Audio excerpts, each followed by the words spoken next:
ሊቃናተ ነድ ዘሰማያዊት ማይፈድ በእንተ በግዑ እቀብዋ ነዛቲ ያዘድ።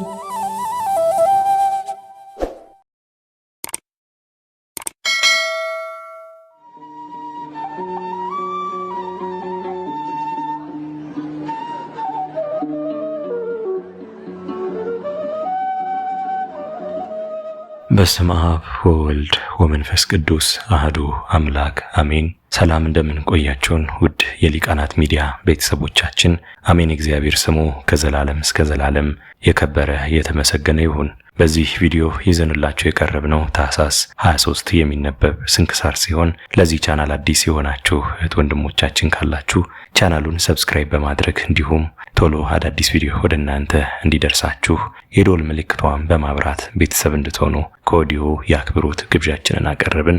ወደ ቪዲዮ እንሂድ። መልካም ጊዜ። ታኅሳስ 23 የሚነበብ ስንክሳር። ዕረፍቱ ለአባ ጢሞቴዎስ።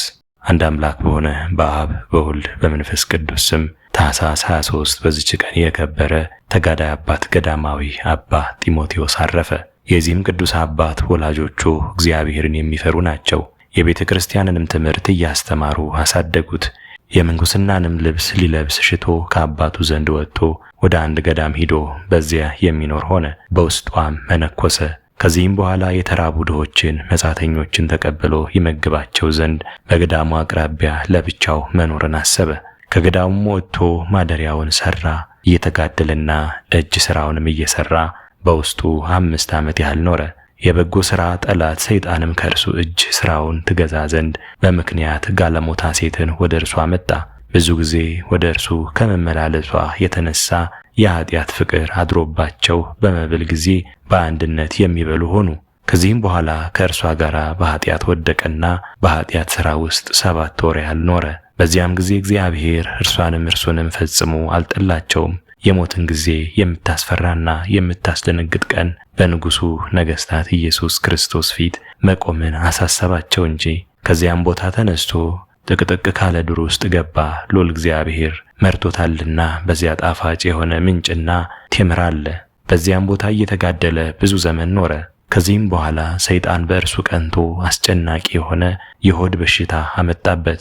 ከሕማሙም ጽናት የተነሳ በግንባሩ በምድር ላይ የወደቀ ሆኖ ኖረ። እርሱም ሲጸልይ ነፍሱን እንዲህ ይላት ነበር፣ ነፍሴ ሆይ ይህ የሠራሽው የኃጢአት ፍሬ ነውና በዚህ ደዌ ላይ ታገሺ። በዚህም ሕመም 4 ዓመት ኖረ። ከዚህም በኋላ መሐሪና ይቅር ባይ እግዚአብሔር ራራለት፣ መልአኩንም ላከለት። እርሱም በእጁ ሆዱን አሸው፣ ጎኑንም በጣቱ ሰነጠቀ፣ ጨጓራውንና አንጀቱን አጸዳ። ከዚህም በኋላ ወደ ቦታው መልሶ እንደ ቀድሞ አያይዞ አዳነው።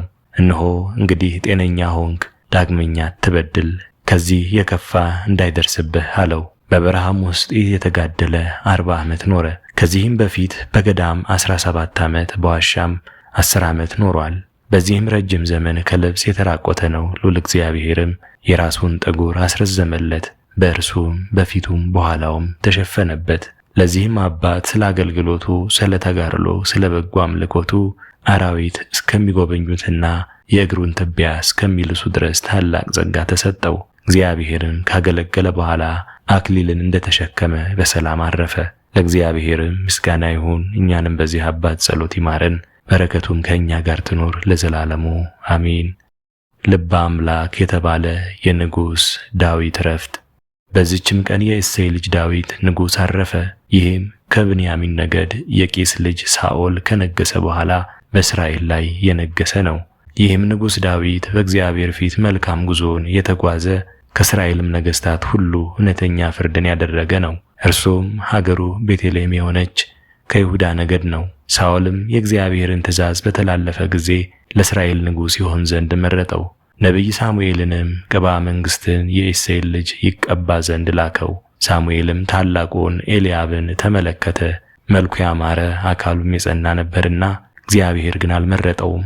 የኤልያብን ፊቱን አትይ፣ የመልኩንም ማማር አትመልከት፣ እግዚአብሔር ሰው እንደሚያይ የሚያይ አይደለምና አለው። ሰው መልክ ያያል፣ እግዚአብሔር ግን ልብን ያያል።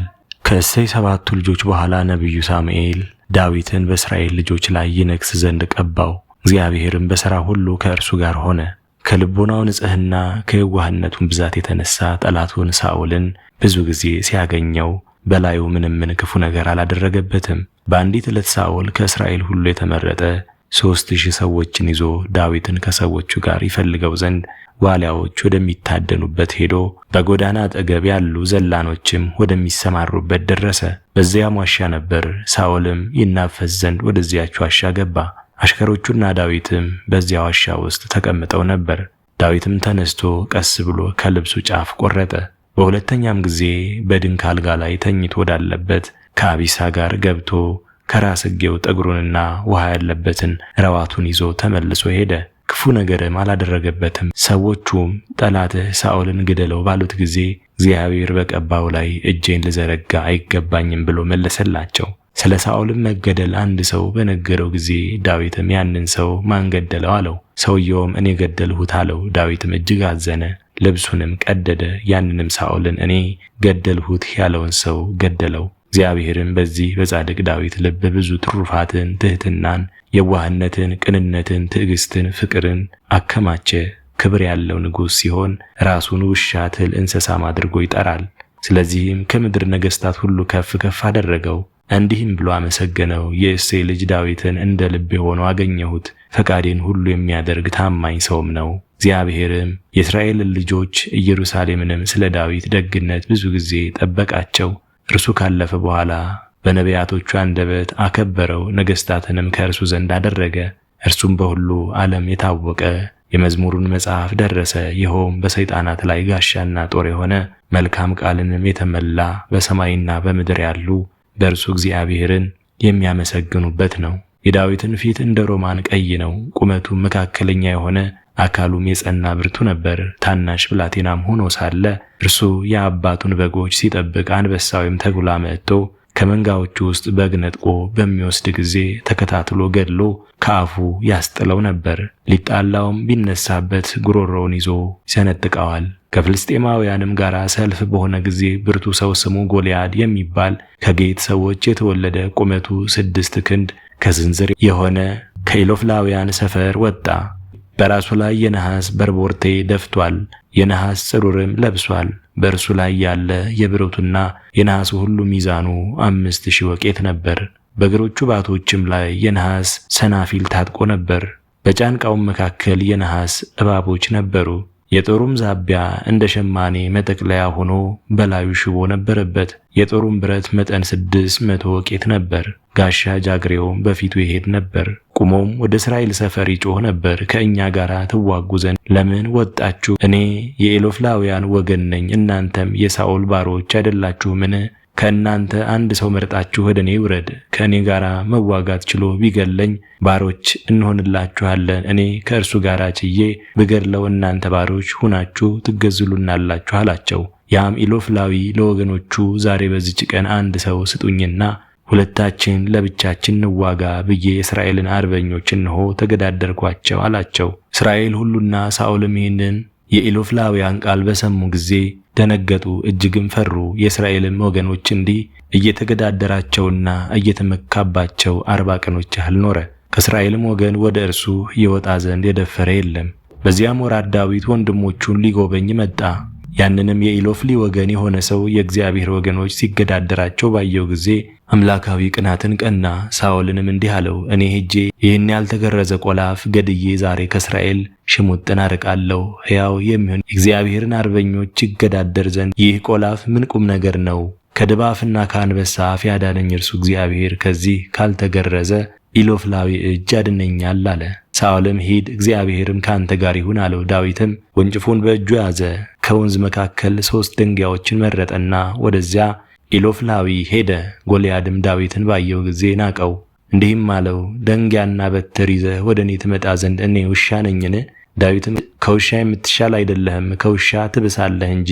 ቆላፍ ጎልያድም ዳዊትን በጣዖቶቹ ስም ረገመው። ያም ኢሎፍላዊ ዳዊትን ወደ እኔ ና፣ ሥጋህን ለሰማይ ወፎችና ለዱር አራዊት እሰጣለሁ አለው። ዳዊትም ያንን ኢሎፍላዊ አንተ ጦር ሰይፍና ጋሻ ይዘህ ወደ እኔ ትመጣለህ፣ እኔ ግን አሸናፊ በሚሆን በእግዚአብሔር ስም ወደ አንተ እመጣለሁ። ዛሬ የእስራኤልን አርበኞች የተገዳደርክ አንተን ዛሬ እግዚአብሔር በእጄ ይሰጥሃል፣ እገልህም አለው፣ ራስህንም ቆርጣለሁ።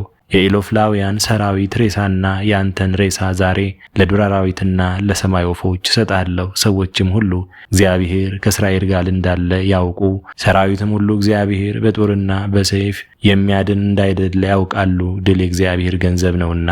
ዳዊትም እጁን ወደ ድጉ ሰዶ አንዲት ደንጊያ አውጥቶ ወነጨፋት። ያንንም ኢሎፍላዊ ግንባሩን ገመሰው።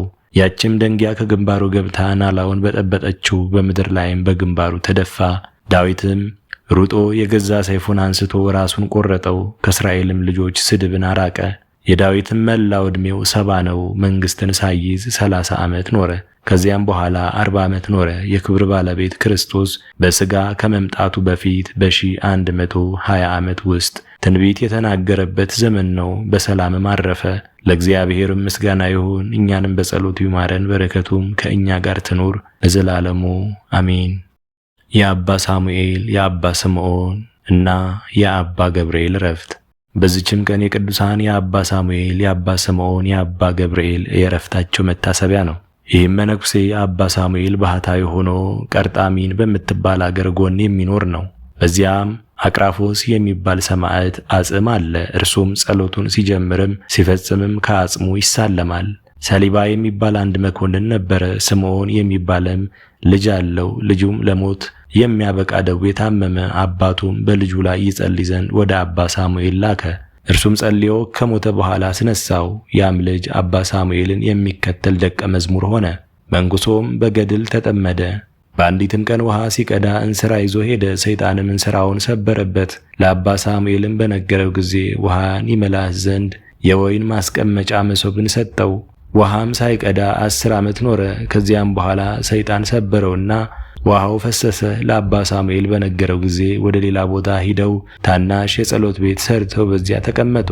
ከዚህም በኋላ የእግዚአብሔር መልአክ በሕልም ተገለጸላቸው። ቤተ ክርስቲያንም ይሰሩ ዘንድ አዘዛቸው። ንጉሥ አንስጣስዮስም መጥቶ ታላቅ ቤተ ክርስቲያን ሠራላቸው። ለመነኮሳትም 500 ቤቶችን ሠራ። አባ ሳሙኤልም ባረጀና ከተጋድሎ ብዛትም በደከመ ጊዜ ልጆቹን በልጁ በስምዖን እጅ ትቶ ወደ ወደደው እግዚአብሔር ሄደ። መነኮሳቱም 12,000 እስከሆኑ ድረስ እጅግ በዙ። በዚህም አባት ስምዖን ዘመን ትንሣኤ ሙታንን የማያምን አንድ ከሃዲ ሰው ተነሳ።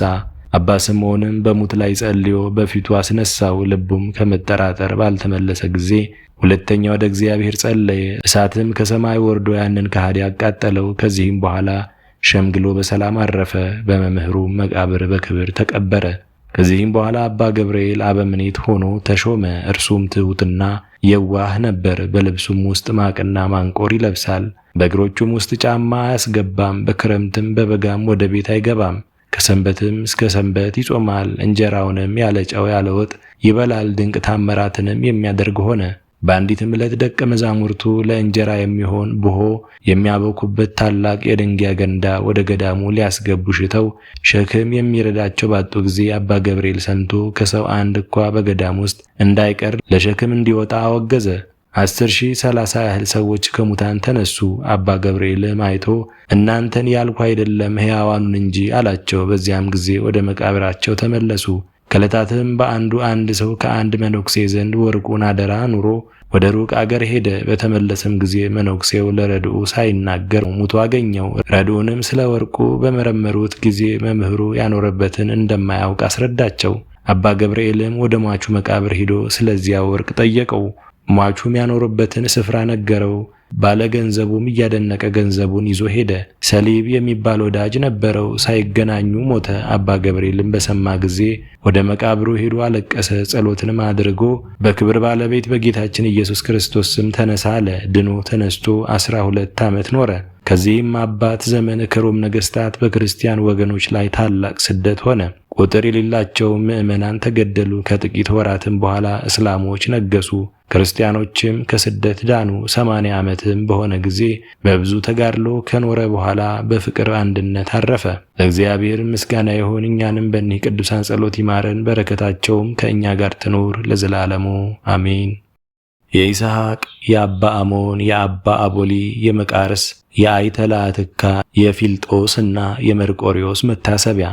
በዚችም ቀን የቅዱሳን የይስሐቅ፣ የአባ አሞን፣ የአባ አቦሊ፣ የመቃርስ፣ የአይተላትካ፣ የፊልጦስ እና የመርቆሪዎስ መታሰቢያቸው ነው። በረከታቸውም ከእኛ ጋር ትኑር። ለእግዚአብሔር ምስጋና ይሁን ለዘላለሙ አሜን። አስጀምሮ ላስፈጸመን ለልዑል እግዚአብሔር ክብር ምስጋና ይሁን መቼ ለዘላለሙ አሜን። ውድ የሊቃናት ሚዲያ ቤተሰቦቻችን ታኅሳስ 23 የሚነበብ ስንክሳር ወደ እናንተ አቀረብን። ይህን ይመስል ነበር። በቀጣይ በአዲስ ክፍል እስከምንገናኝ ድረስ እግዚአብሔር ቸር ያቆየን። መልካም ጊዜ